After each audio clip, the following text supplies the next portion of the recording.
Thank you very much. So thank you, Brenton, and thank you to the MItie group. With me, beside me, here is John Pembroke from All Hallows. So let's get moving. Okay, so where's the share screen? So we're seeing your slides. You are? Yeah. Well, we've got TASS, the Off the School System slide up. Yeah, righto, cool. I'll get my, there's my, yeah, cool, righto. All good. So,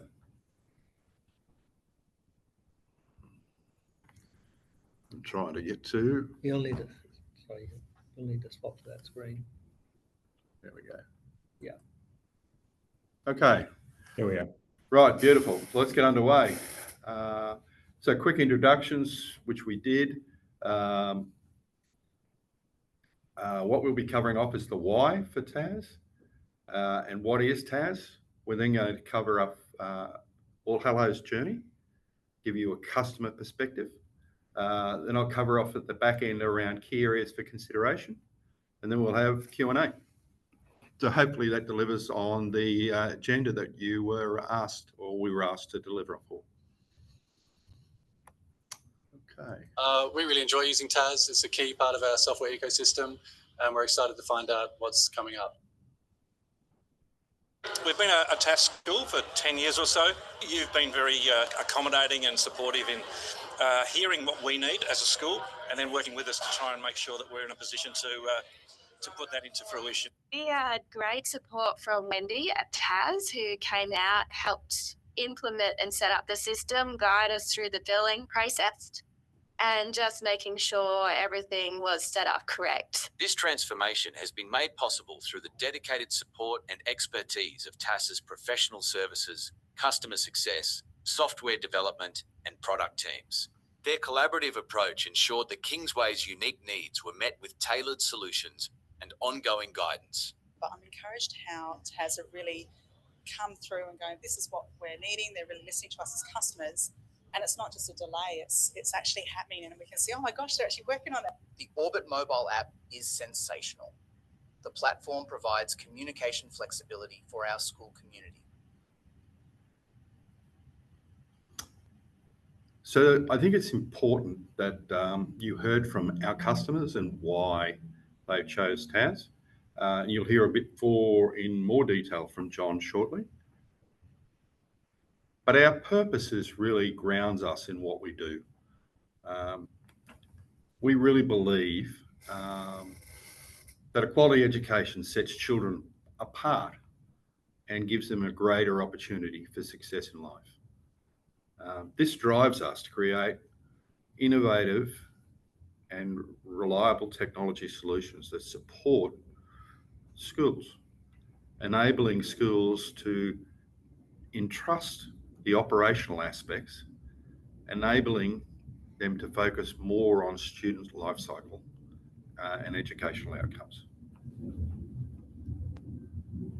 So what is TASS?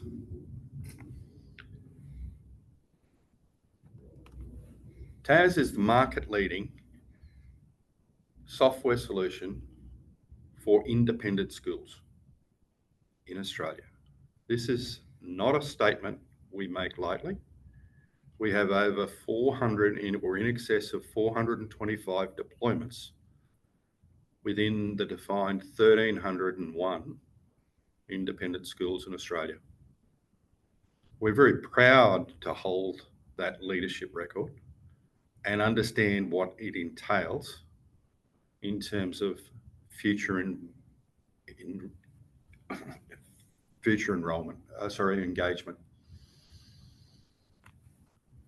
So look at and understand TASS from a conceptual perspective. The easiest way is to look at it as like a stress ball and carve out a half. And you'll see right at the core is the finance piece, which is what TASS originally started as: finance, HR, and payroll for independent schools. It then acquired the IP that then built the administration pieces around to become a true SMS. So if we look at what's in the finance area makes up payroll, HR leave, and you've got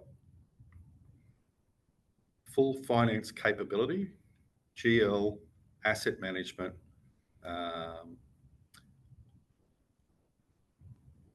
AP, AR, etc. Coming up into the student admin area, you've got everything from that covers the student life cycle, from enrolment right the way through to past enrolment and alumni, and then everything in between. You've got extracurricular, you've got marks books, you've got timetabling, you've got pastoral care, you've got everything that you can considerably need to operate your school sits inside that admin layer. Wrapped around the admin layer, we understood at a very early stage that one system is not going to be the be all and end all of everything. So we've developed a certified API program where we have 25 certified APIs. And those partners are partners where we've co-developed the API to enrich your digital ecosystem. Outside of that, we have some 400 API points that have been developed around and utilizing TAS for various aspects for various schools. On top of that, we have portals. Our platform actually went web-enabled in 2006, and we are offering web portals in 2006. Those portals cover students, parents, and staff.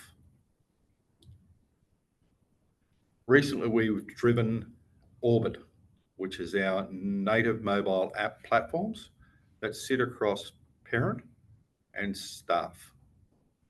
That provides a much more engaging and enriching communication piece for everybody that's on the go. You can use it via your mobile, whether that be Android or Apple. The final piece of the puzzle comes together with Track One Studio. Track One Studio really looks to bring the various elements of the student together. So their pastoral care, their absenteeism, their marks, their histories, if you will, all together, and blends those, and then there's an algorithm that's applied, and then it is then compared with a whole bunch of other reports such as NAPLAN, where you can start to draw out specific correlations around where students could have an improved learning outcome, or where they're having a great outcome and then starting to trend off, and then understanding why that is, so you could have early intervention. So that's sort of what TAS is in a nutshell. What I'd like to now do is to hand over to John from All Hallows. And John, I'll let you get into the picture. Thanks, Paul. I thought I'd give you a little bit of context of the school before I just talk you through some of the things that we experienced in migrating to the TAS, the Alpha School System. Well, Hallows is 164 years young. We're the oldest secondary school in Queensland. Actually, we predate Queensland itself. We're an all-girls school, around 1,750 students, approximately 250 staff come on site every day, and we also have around about 200 plus casual staff, mainly in our sporting programs, that are also connected to the school. So it's not a small organisation. So you've got to think back as to why would an organisation like All Hallows, who has a school system already in place, why would you want to change? Well, the decision came quite clear for us.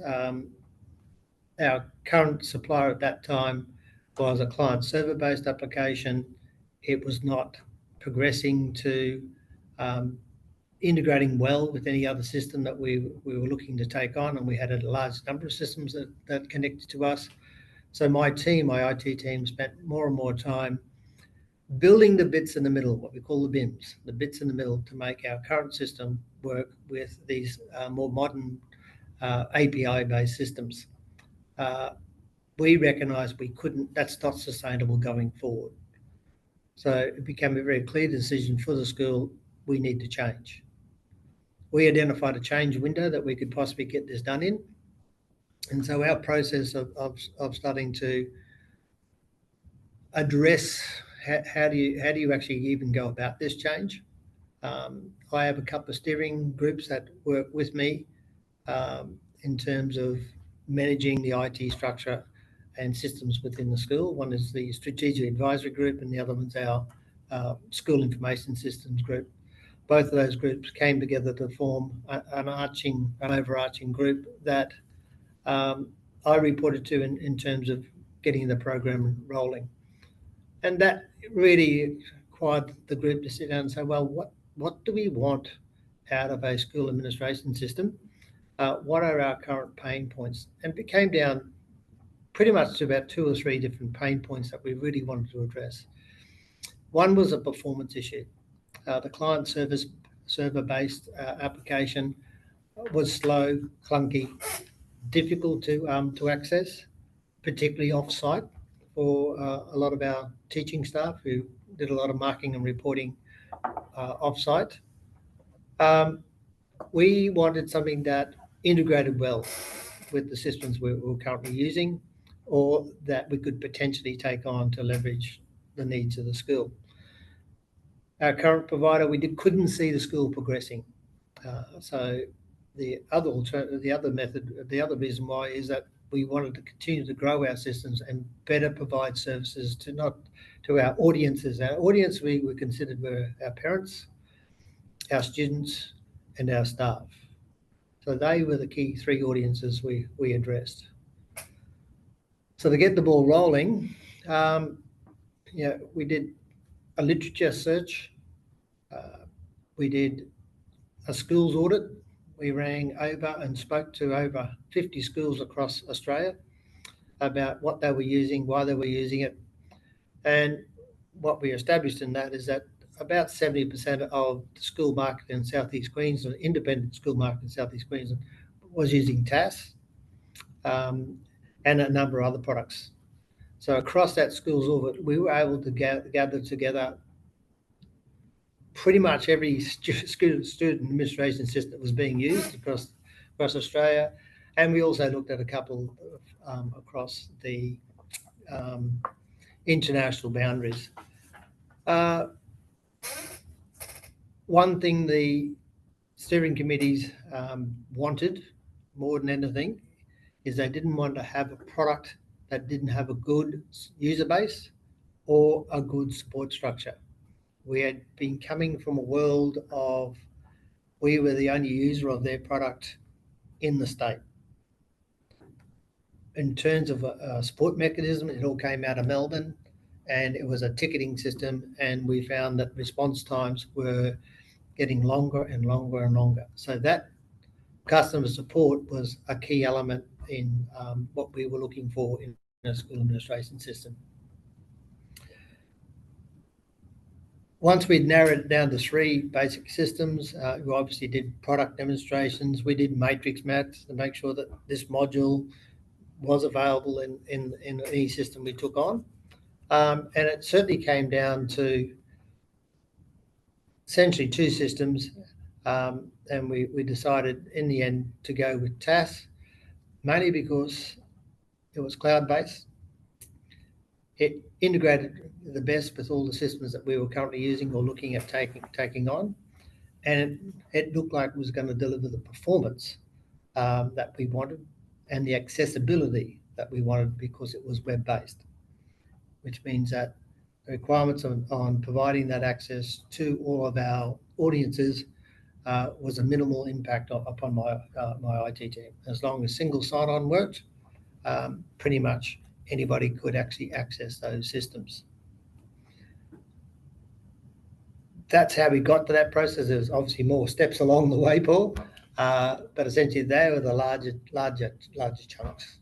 Okay. Making the decision was the easy bit. But I suppose the hard piece is the journey, the implementation journey. So could you give us some insight into your journey on that? Certainly, just to let you know the time frame at the moment, that discernment process was 18 months. By the time we started doing the market, the literature search and the skills audit, to the time we made that decision, that was an 18-month period. So you don't change admin systems lightly. It's the last admin system lasted 10 years, and the one before that was 20 years. So you are talking about a long-term relationship here. So you want to make sure that you're engaging with a company that you know is going to be still there in 10 or 20 years' time, because that's the lifespan of a school administration system. The implementation journey was great and long and hard and arduous. One of the other reasons we took TASS on was the implementation plan. It was clear, you knew exactly what you had to achieve and when they wanted to achieve it. And I use that when they wanted to achieve it because the first thing we said to TASS is that we don't want that timeline. We want a longer timeline, and I'll explain why in a moment. Now, we're talking 1,750 kids, we're talking 3,500 parents, we're talking 450 staff members. That's a lot of people we're going to touch, and we can't do that over a 6-week, 9-week, 3-month span. So we took 12 months to get ourselves to a point where we could actually go live. And that 12 months played out pretty much like this.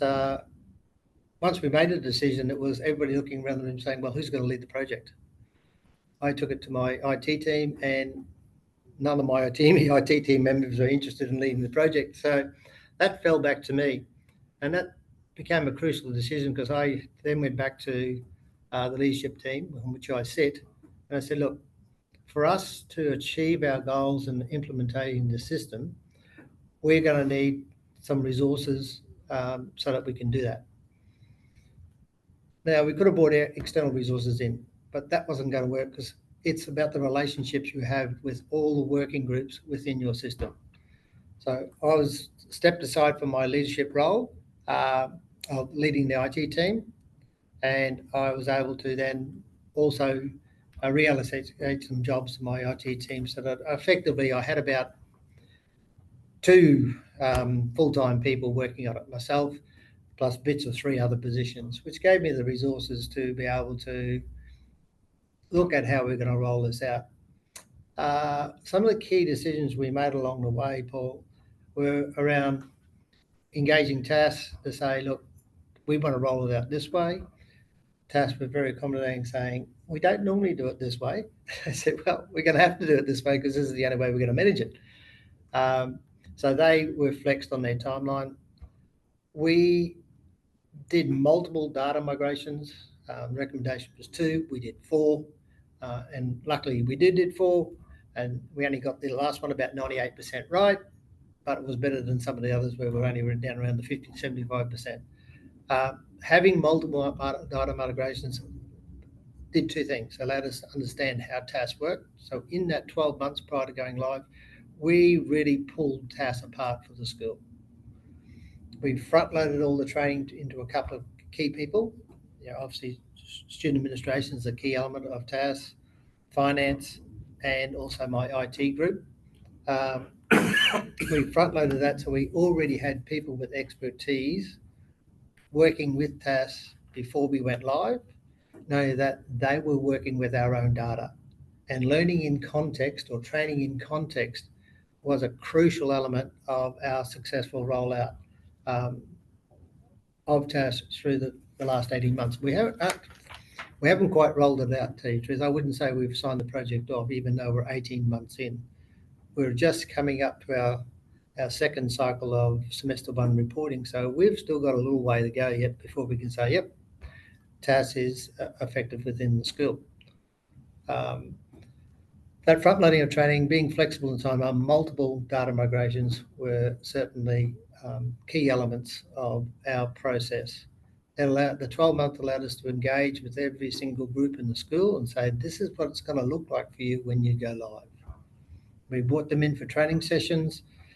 They used scenarios and we were able to build those scenarios.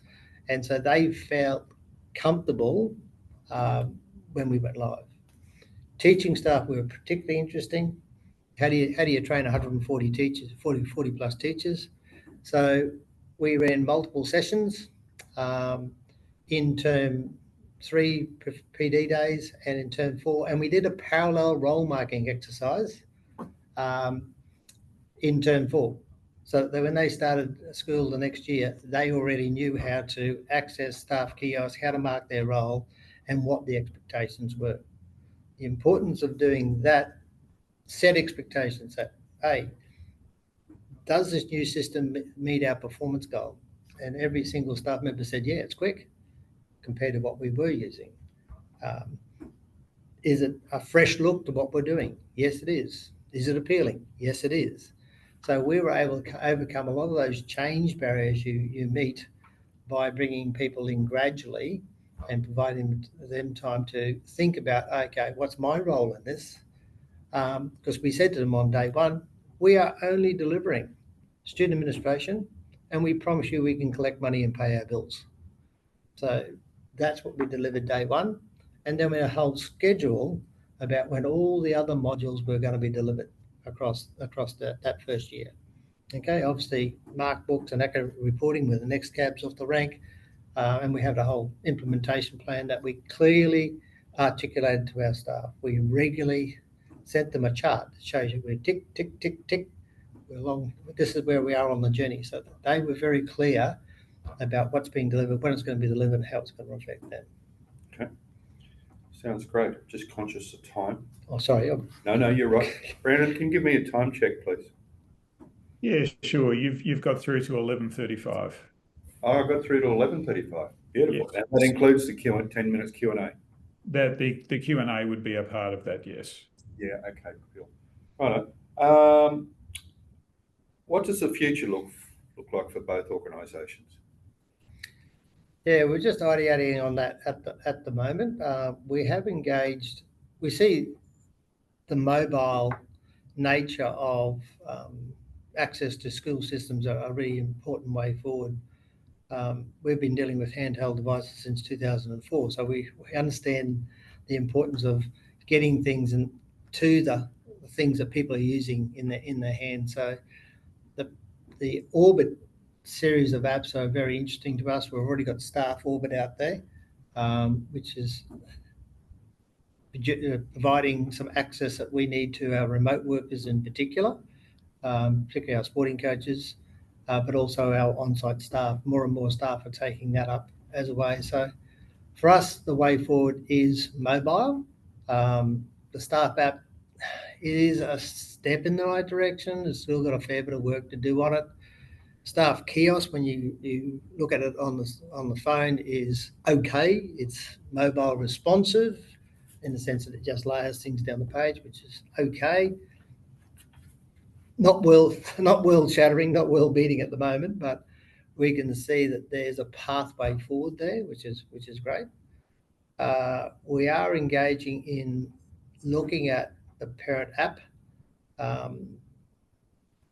My student administration team are very excited by it because parents are engaging very, very well with the parent lounge and notifying us around absences and processing and payments. That's all been fantastic.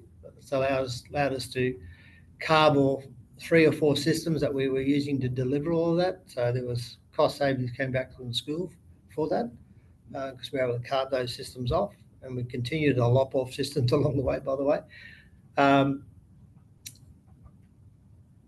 interesting piece around the parent app is that we're struggling with is that what we have discovered in our experiment with that app is that parents, the modern day parents, rely heavily on their kids to let them know what's going on.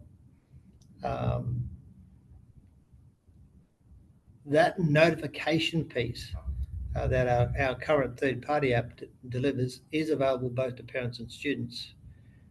If we move to the parent app, we need to work out how we fill the hole of student notifications. And I know that TASS has a student app in ideation mode, but nothing there out there in the world for us to latch onto. So we're struggling with that. We want to engage mobile. It's not from our thinking, it's not quite there yet. It's enough for us to engage with it, but it won't meet all our needs. In fact, it will cause us a bit of an issue. Track One is also a product we use and have been using for an enormous number of years, and it's got great value. On a mobile, it's terrible. Yep. You can't even use it on a mobile. It's very, very hard. So that's a thinking piece for TASS to think about how they're going to deliver that in a mobile sensitive way. But I do see a future there in terms of building TASS. There's lots of little things in TASS that just, it's 95, 98% there, but a little a tick and a flick here, you'd have a more polished, finished product. Little things like, sorry, pull you apart like this, but That's right. I go look up in TAS Web, I go and look up a student, and I look up a parent, I get a people picker. I go to look up staff, no people picker. Why not? Come on. There's little things like that you think through. Well, So, I mean, the relationship will continue to grow between us and TAS, I believe. Beautiful. Thank you. I do appreciate your candid comments. As I said at the front, or at the start before we came on board, letting you speak the way you feel is a great outcome. Delivers a great outcome, generates authenticity, which is what I like to see. So thank you. You're welcome. So we might move forward. Now we've got 10 minutes to go before we hand over to Q&A. That's right, Brandon? So let's move on quickly to the TAS roadmap to give you a perspective around TAS, the way we adopt our roadmap or it's driven. We've got a customer forum with over 1,200 active participants. We moderate. That's all we do, but it's a forum that's created. From the forum, there'll be ideas that will come out of, or there'll be areas of concern or pain points raised, which will then flow into the roadmap prioritization. We have our customer success, which we've got allocated against every account. And they're the voice of the customer back inside of TAS. Advisory groups, so there'll be groups that will then spin off the customer forum. There'll be SIGs, special interest groups that will be formed. A really good example of that is the mobile app. So the mobile app was formed as a result of 2 or 3 people demanding a particular action be taken on the forum. We went, yep, let's have a look at it. We then threw out an opportunity or an invitation to join a special interest group. There were 16 schools that joined. And to those, we brought them together. We said, right, you tell us what you want. You tell us what it needs to look like. What's the functionality of it? So rather than us design and develop a platform for you, we took your input, we developed it, and we then sense checked it with you, with the group. And we iterated off that in an agile motion, in an agile way, to the point where we then had an MVP, which we then took out to test in market. From that MVP, we then did a full version of Parent. And Parent was then deployed. Once that was deployed, we then went to staff and we took a similar approach back into the SIG, special interest group, to iterate, bang, back out to launch. It's been a very, very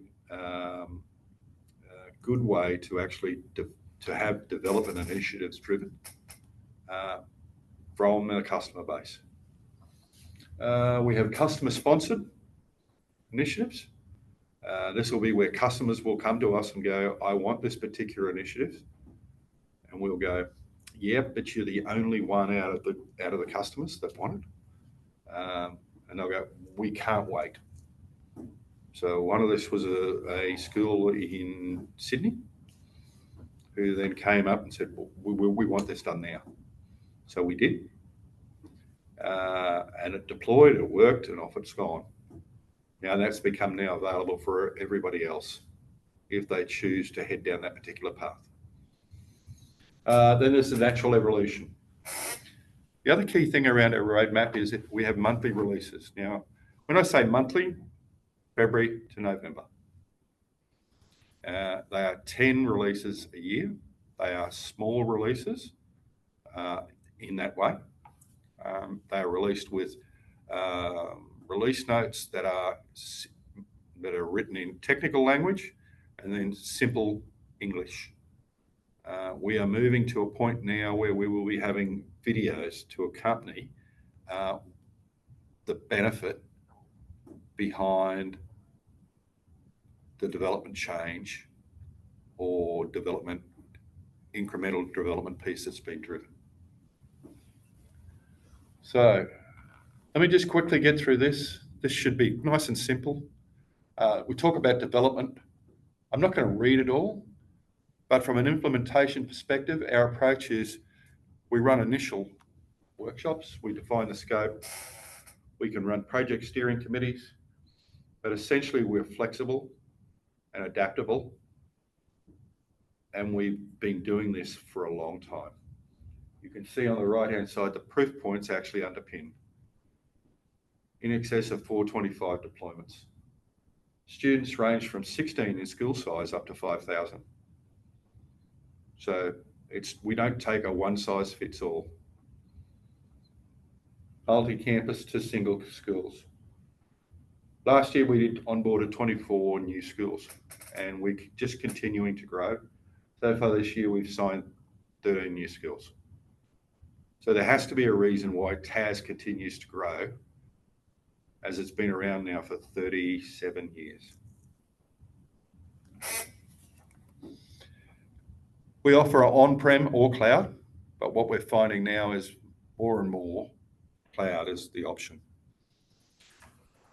We make no secrets around this. We're not a SaaS. We're an IaaS. It's an infrastructure as a service basis, of which then our software then sits on top. With our cloud, we then run a managed service. So in that, we manage the software, we manage the backups, we manage the upgrades, we manage the service. And our proof points sit there, over 119 dedicated installations, which is just increasing. We're ISO 27001. This is not something new for us. This is our 3rd year certified in this space, which is something we're really, really proud of. Let's look at customer care. Australian-based. It's really important. Hyperphase when you come on board with TAS. We want to make sure that your landing into TAS is soft and enjoyable one. Customer success is here to help. We have a dedicated team, we have a help desk, and it's full of domain experts. So our finance area is stacked with accountants. Our student admin is stacked with student administrators, generally who are ex-school administrators. So they understand the pain, they understand, so they have a significant amount of empathy, and they will generally know, because they've come off TAS schools, they'll generally know, right, okay, well, if you go here, you go there, you go there, you're fixed. There's no, I'll fire you a link, or just go there and have a look and see what you can find.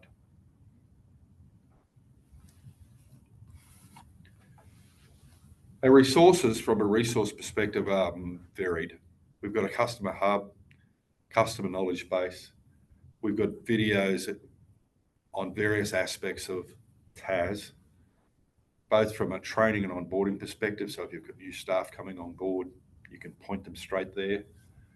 We've got the forum, we've got online training, and we've got customer resourcing. So there's quite a bit of resourcing that sits behind to support our TAS customers. So in summary, we're Australian-based. Very proud of this. We're Australia. We originated in Australia. We've been running for 37 years. In 2016, the shareholders of TAS sold to Valaris. Valaris is owned by CSI, Constellation Software Incorporated. It's a listed entity on the Toronto Stock Exchange. It focuses solely on vertical market software companies. It buys or it acquires and never sells. Valaris currently own in excess of 250 companies, and what it gives to TAS, it gives financial security, and it gives best of breed practice. Outside of that, TAS operates as its own entity. It operates for its own market, and as a member of the executive, there's 4 or 5 of us on the exec committee. We make decisions based on what's right for our market.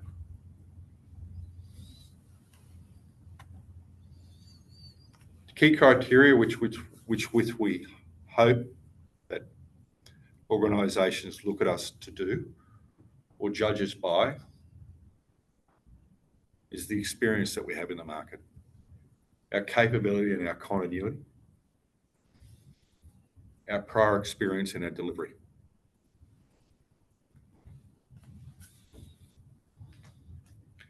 Our design principles are really important.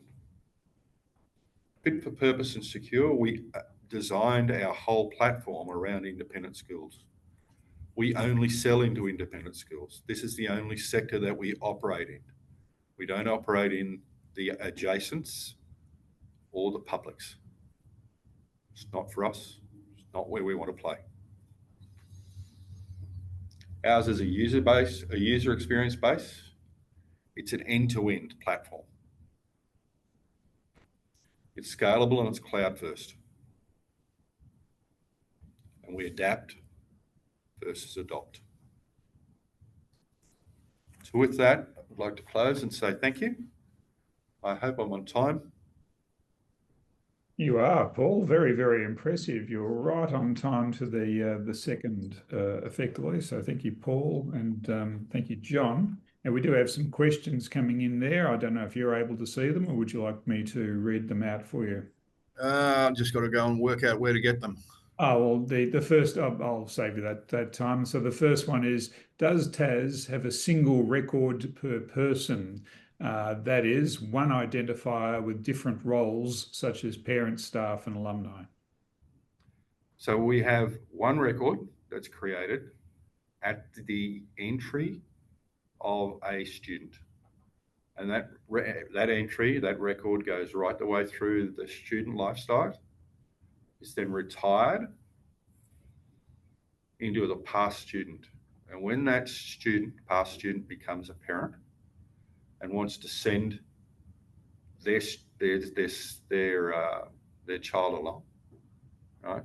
Their child then generates a number, an identifier, which is then attached to yours, Brandon, for example. You being the precursor that went through. Should you then become a teacher, you then become that teacher of that number, that record. So it's one record right the way through the journey. What it does do is it forms a community.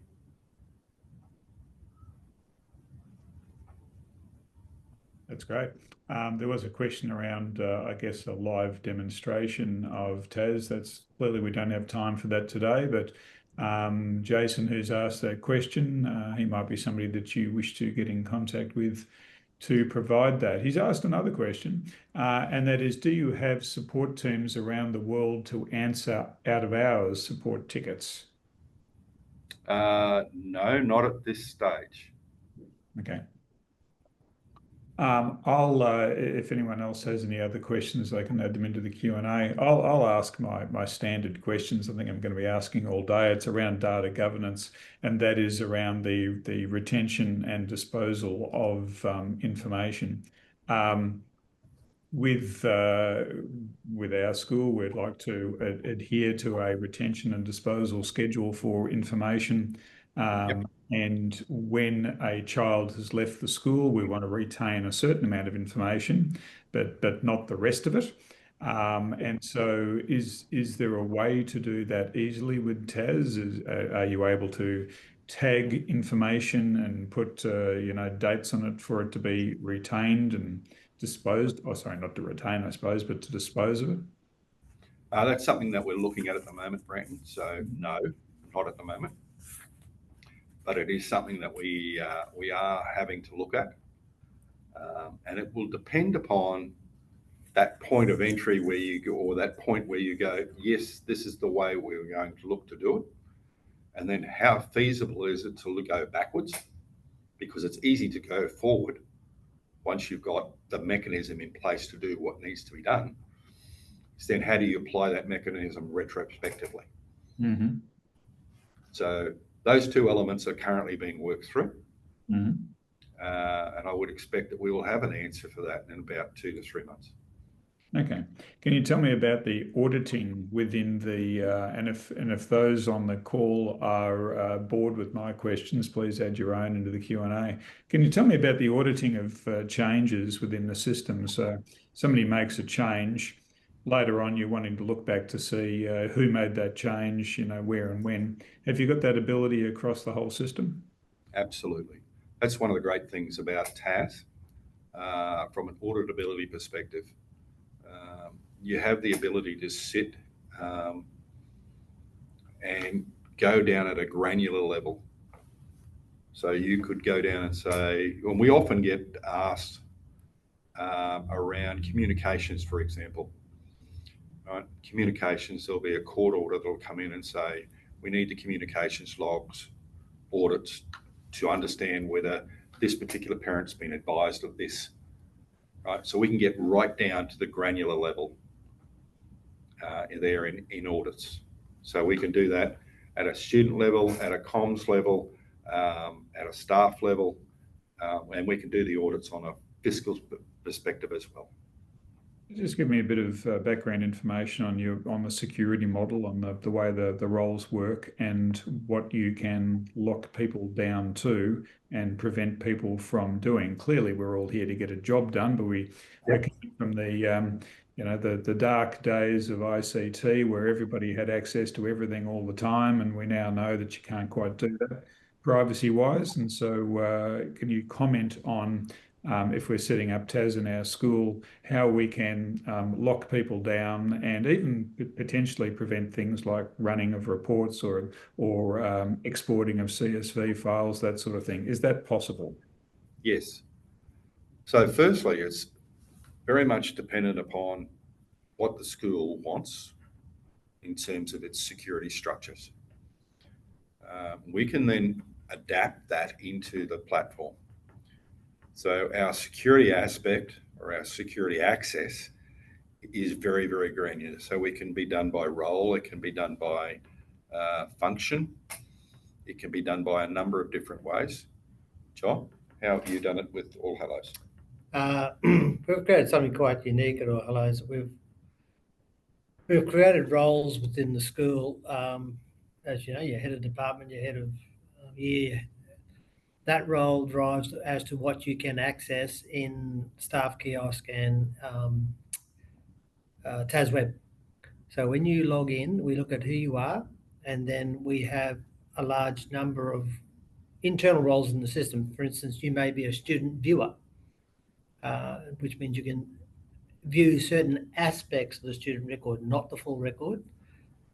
Then if you're somebody working in our student services, monitoring roles and things like that, you would be a student editor because you're able to change aspects of the student data because that's your job.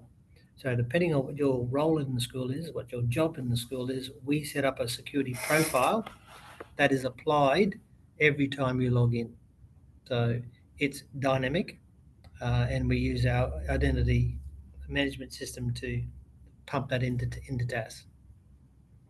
Okay, fabulous. So we don't do any manual adding of permissions to people.